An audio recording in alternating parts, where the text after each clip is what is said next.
Oh, welcome guys, thanks for checking out this video. So I finally managed to get my hands on a physical version of XenoCider, thanks to the guys from Retro Sumus. So Abel, Daniel, Chu and Juno Martin and the rest of the guys, which I'll pop up here for you, has done a pretty awesome job bringing us perhaps the most ambitious Dreamcast game since its cancellation.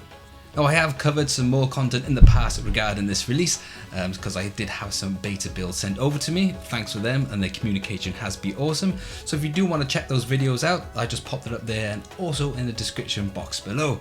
So in this video we're going to be looking at the physical versions of what editions that you can get, and also shed some light on what independent Dreamcast games is all about.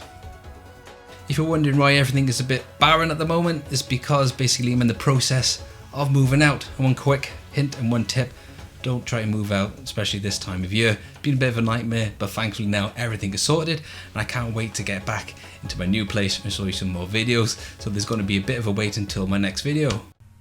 So let's get this plastic film out of the way, and we are greeted with some awesome front design artwork. I do really like how this game is designed. Let's have a good look at this. So let's turn it over.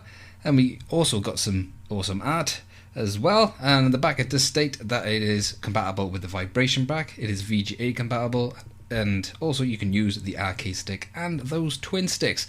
Never managed to actually get my hands on that actual control stick myself. And there's the side. So this is the NTSC Japanese kind of design. So this is not the PAL edition, they were available early on in pre-order, but they did set out pretty quickly, so we have to settle out with the American and Japanese type of style. So as you can see here, it has a manual, which is also the front cover, and here is the disc itself. And let's see, this is professionally printed in an actual factory, so these are very professional on what you actually get in retail actual game shops. So there's no actual burning on any discs of any kinds with independent Dreamcast games. So let's get this actual front cover and manual out and see what else you get inside.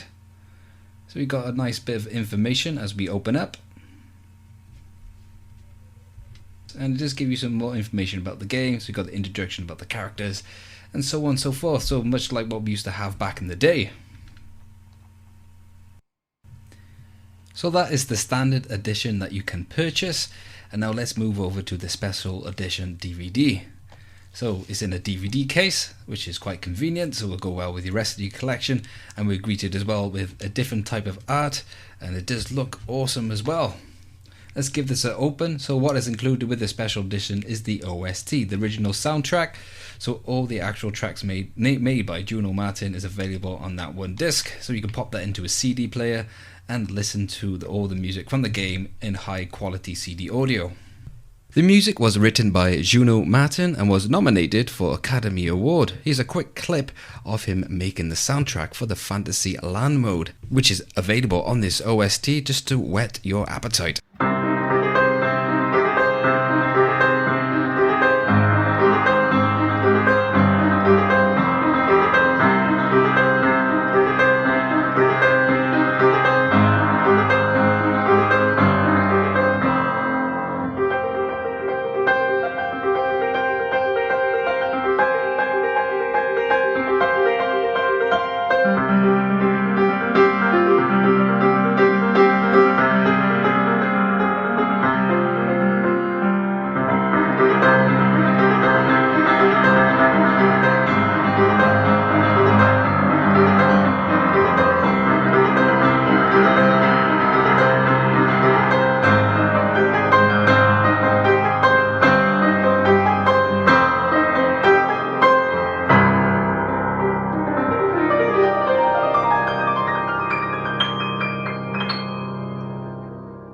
Absolute beautiful stuff right there. Kind of reminds me of that intro to Westworld. You're hearing it on the piano version, but there's great more tracks as well on the CD. So obviously it comes with the actual game itself with the same type of art, and includes the manual, which is basically the same type of style as what you get in the standard version, but it's just printed out in that DVD type of format. Now, when it comes to independent Dreamcast games, the 9 times out of 10, they're mostly made out of labour of love to support Sega's last console, and there's definitely a dedicated community for this actual console. And we've had these games released since after its release for almost 20 years now, which is absolutely crazy. So this game is actually one of the first 3D based games out there available for us. Get ready! Now, this game was actually supposed to release back in 2017, but this was initially released on the Kickstarter, but due to its failure, it did get pushed on hold for a bit. And the team itself did really want to push their labour love, and because their actual support for the Dreamcast, they still wanted to make this game, but they had to settle for just weekends or odd times throughout the week to try and get this game developed for us. Now, apparently Sega themselves has commented on the fact that people are still developing for a console that has not been in production for over 20 years, and they just kind of just leave people to it. They're not too fussed about their console themselves and these games, but they do appreciate the fact that there are some supporters of their last console.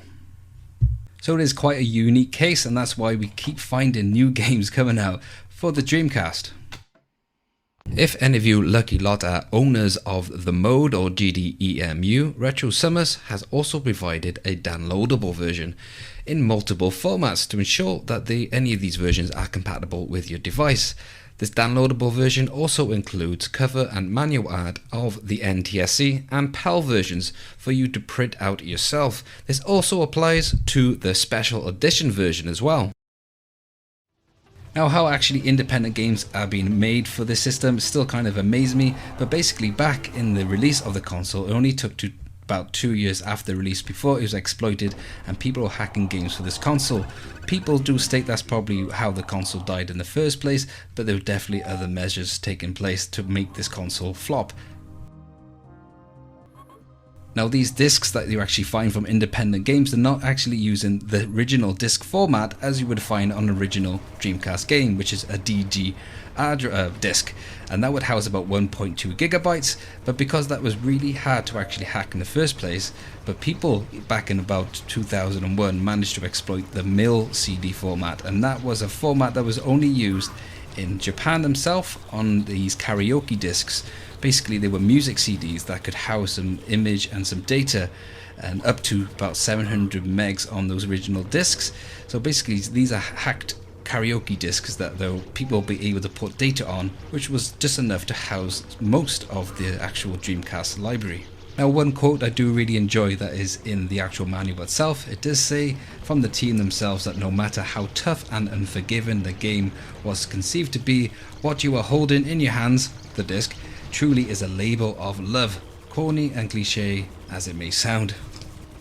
So as you can see, the game is a 3D rail shooter and is very inspired by games like Space Harrier and Sin and Punishment, and they have stated that Yu Suzuki is one of their main inspirations.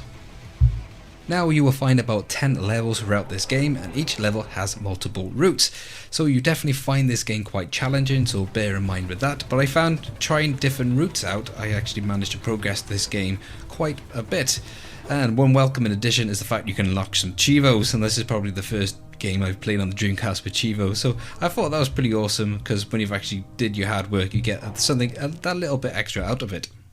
There's also multiple modes you can actually choose from to get different type of gameplay, and then when you actually beat this game, you do unlock another ultimate mode, but I don't want to spoil things any further with that. So 2021 has already started off to be a great year for independent games for the Dreamcast, and I can't wait for what the future brings.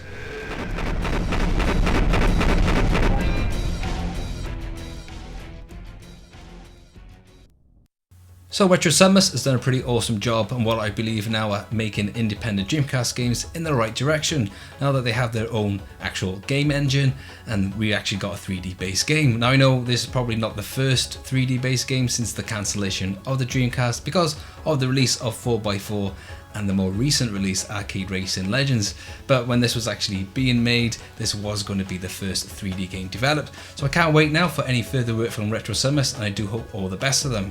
So as always, as I end my videos, thanks for watching, and if you like this video, hit that button if you want to support.